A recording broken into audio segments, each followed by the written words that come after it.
Você sabia que João 1:1 guarda segredos poderosos sobre a palavra de Deus?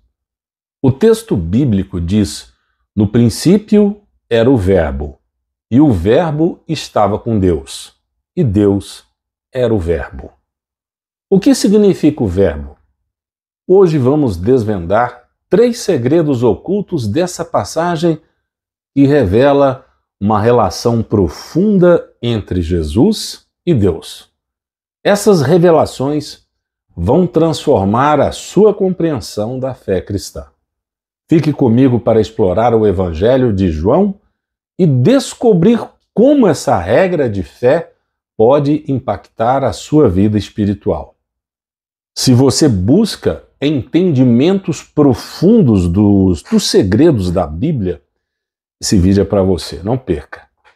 Este versículo, ele já sofreu inúmeras explanações e interpretações equivocadas, pois os mais enraizados ateus se serviram justamente dele para rejeitar a divindade.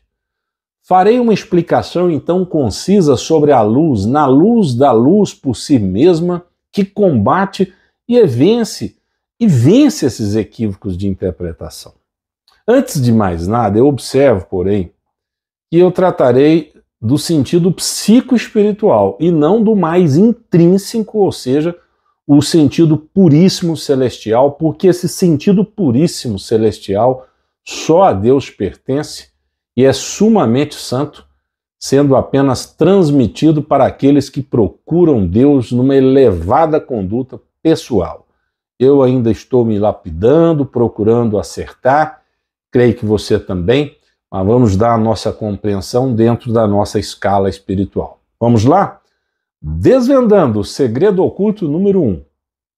Conforme a psicofonia de Jacob Lorber, no século XIX na Alemanha, que trouxe, dentre outras obras, o Grande Evangelho de João, volume 1, desvendaremos o primeiro segredo oculto conforme relata o próprio Jesus. O verdadeiro sentido da expressão no princípio. Se no princípio era o Verbo, e o Verbo estava com Deus, e o Verbo era Deus, João 1:1, a expressão no princípio poderia ser uma contestação do ser eterno da divindade, colocar em dúvida se existe realmente Deus. Fato este que já deu com alguns sábios da antiguidade, cuja escola saíram dos ateus daquela época. Mas, no princípio, significa no ser primário, ou seja, na causa primária de todo ser, em que existia a luz, o pensamento grandioso e santíssimo da criação, a ideia fundamental. Para refletir aqui um pouco. Para tudo existe uma causa e um efeito. Para cada atitude que nós cometemos, nós temos, por consequência, os reflexos disso que agimos. E aqui nós estamos falando da causa primária, a causa número 1, antecedente, aquilo que já existia por si só, é a concepção da palavra que denominamos Deus. E essa luz não estava somente em Deus, mas sim também com Deus. Quer dizer, a luz manifestou-se na sua essência através de Deus. Portanto, não estava apenas nele, mas também com ele, envolvia completamente o ser divino, o que nos prova a causa da encarnação posterior de Deus em Jesus. Deus gerou pelo pensamento a luz dele mesmo, que é Jesus. Então era a luz, esse pensamento grandioso, essa ideia básica santíssima de todo ser futuro e real. E nós aqui começamos a avaliar uma perspectiva nossa aqui do ser humano como criatura de Deus. Nós começamos tudo por esse sentimento, por esse pensamento. Pode observar, tudo que você criou na vida, ele é proveniente primeiro de algum sentimento que veio dentro de você que gerou um pensamento. Porque é simétrico, da mesma forma que o pensamento grandioso, originário da luz primária de Deus, nós, como criaturas, também temos esse mesmo processo, esse mesmo procedimento de concretizarmos nossas atitudes, mas primeiramente através do sentimento-pensamento. Sem esse primeiro sentimento-pensamento, nós não concretizamos as coisas, nós não realizamos. Isso você pode avaliar em tudo na sua vida, seja qual for a sua profissão, desde um projeto que você criou para construir a sua casa, houve uma abstração primária sua, dos seus sentimentos, dos seus pensamentos, até chegar ao processo final e concretização da construção de toda essa casa.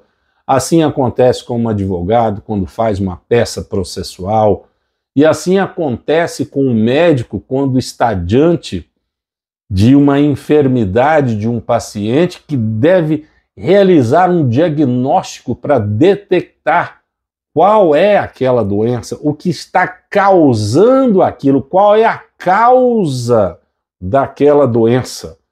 E aí, quando ele, através desse pensamento seu primário, desse seu sentimento, dessa sua percepção dentro da análise do diagnóstico do paciente, ele chega à sua conclusão sobre qual enfermidade aquele paciente tem e assim começa a aplicar os remédios ou eventualmente a cirurgia para corrigir aquele estado.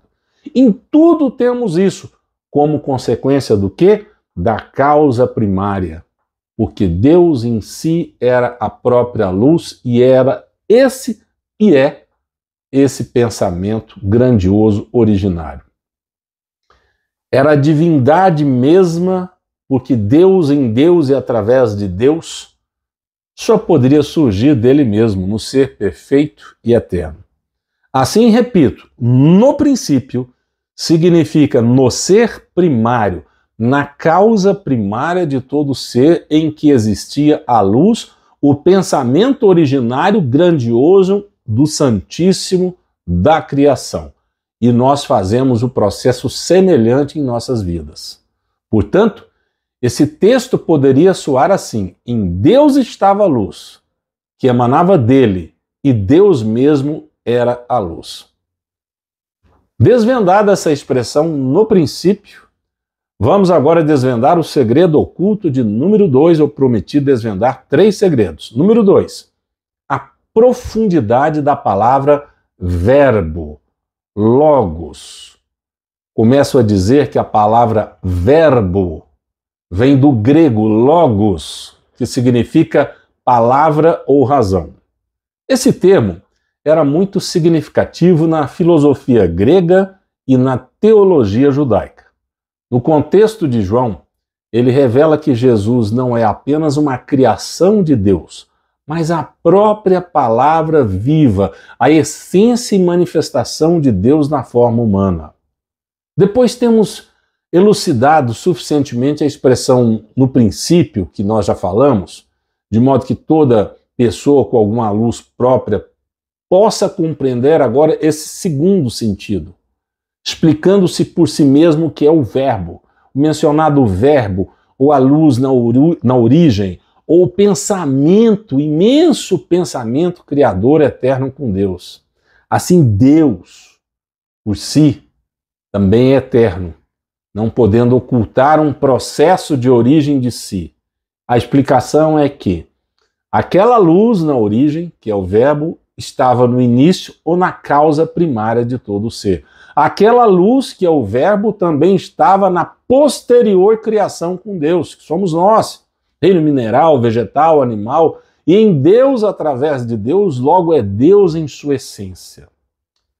Assim, desvendada essa expressão verbo, que é parte integrante do imenso pensamento criador originário, vamos passar para desvendar o segredo oculto de número 3, que é a coexistência com Deus. Aqui eu quero só fazer um comentário, às vezes posso errar, tropeçar nas palavras, é que meus pensamentos são muito rápidos e às vezes as palavras não acompanham, mas é um contexto deste canal Transmite Fé sem edição, natural, espontâneo. Se tiver erro, tem, é assim que funciona, é assim a concepção deste canal, para que você realmente tenha um momento de contato comigo para aprendermos juntos, sim, porque eu estou aprendendo junto com você.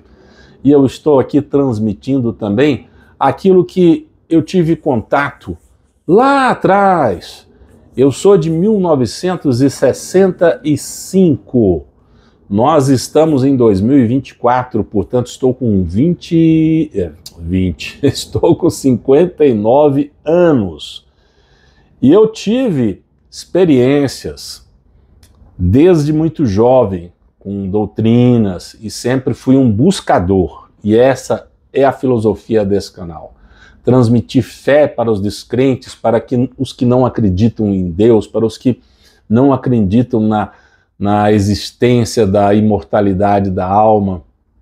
E eu lá em 1978, eu estava com 13 anos, eu tive um contato pela primeira vez com a obra de Jacob Lorber, num momento muito importante da minha vida. Claro, ainda muito jovem, ali no início da adolescência, imaturo para compreender a profundidade das palavras, dessas revelações do século XIX, e aqui estou em pleno século XXI, de certa forma resgatando aquele primeiro contato que tive em 1978.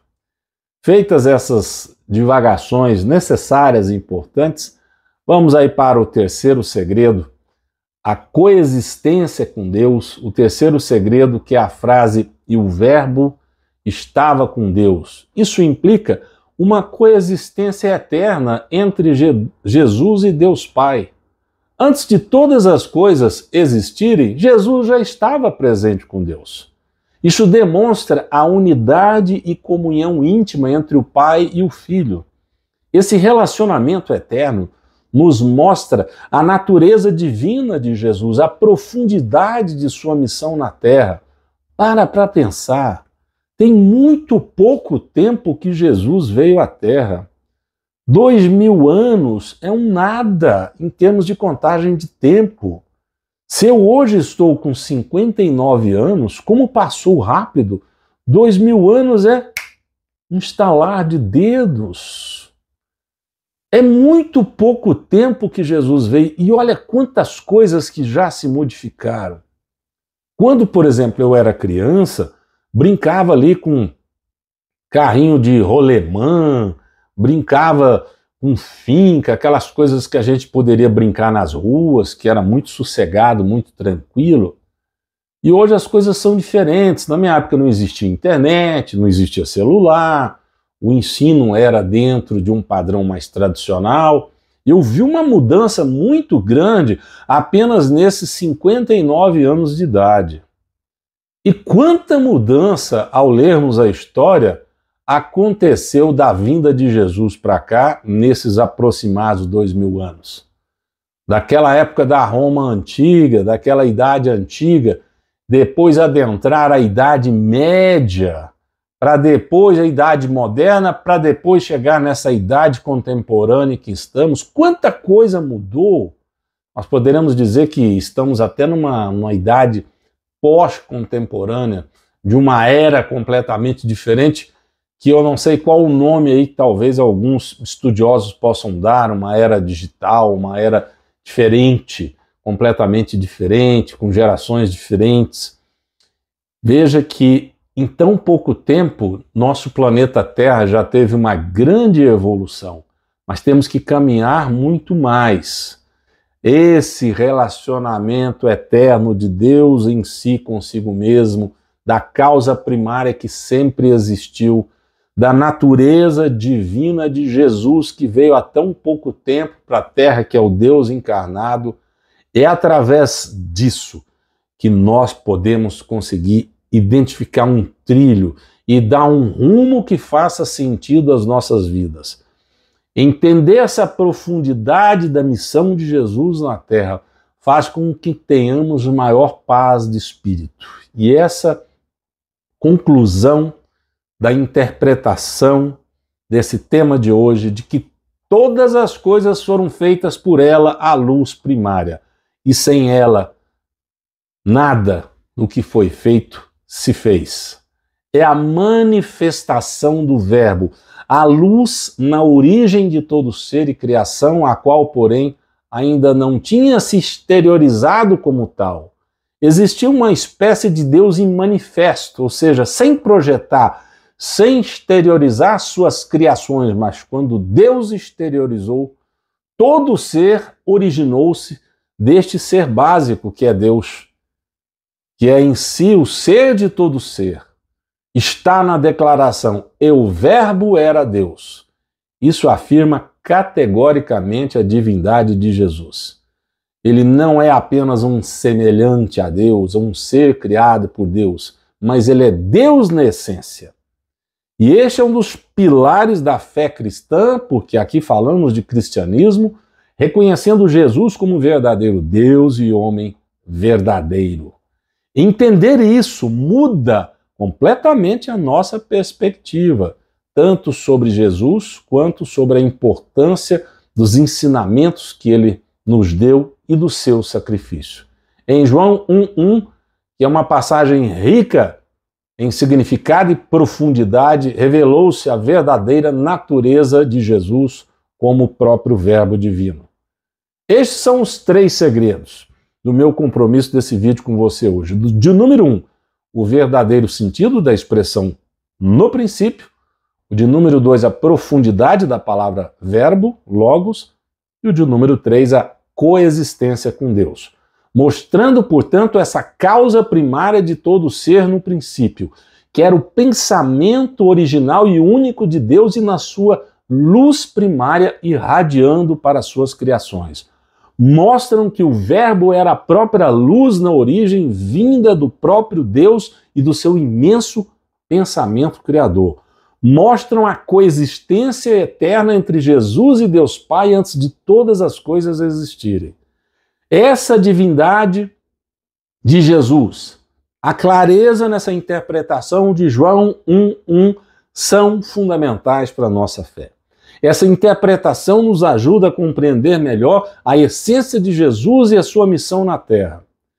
E segundo o grande Evangelho de João, no volume 1, é mais do que compreensível que o ser primário de todo ser, a luz de toda luz, o pensamento primário de todos os pensamentos e ideias, a forma básica como causa eterna de todas as formas. Primeiramente, não podia ser sem forma e, por conseguinte, tampouco será a morte, porque esta seria o polo completamente oposto de todo e qualquer ser. Tanto que neste verbo ou luz, ou neste pensamento primário divino em Deus, existia uma vida perfeita, e existe. Deus, portanto, era a vida eterna, perfeita em si por si, e esta luz e esta vida criou os múltiplos seres que, por sua vez, eram perfeitos de acordo com o seu Criador.